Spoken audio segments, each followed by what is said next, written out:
Salam semua, kita bertemu lagi dalam reaction drama bersiri dia Imamku episod ke-21. So jom kita tonton. Saya nak file Mekah Holdings atas ejen saya sekarang.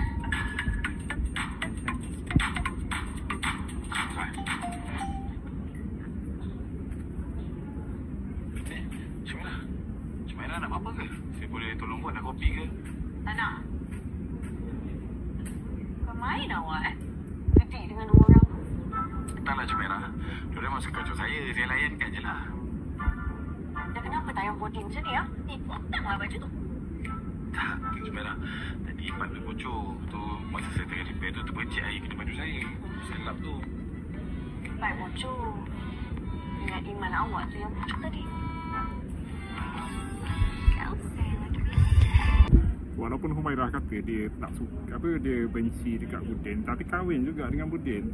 Lepas tu dia punya silent treatment dekat Budin tu tahap tak boleh nak dibawa bincang lagi, tapi dia masih lagi jealous dekat Budin bila Budin bersembang dengan staff dekat office.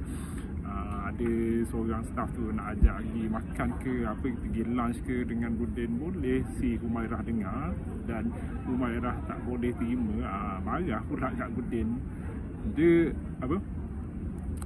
so sebenarnya nampak lah kat situ Humairah ni dia macam betul-betul sayang sebenarnya. Dia adalah perasaan dekat Budin, tapi dia cuma tak tunjuk. Dia macam ego dia gitulah.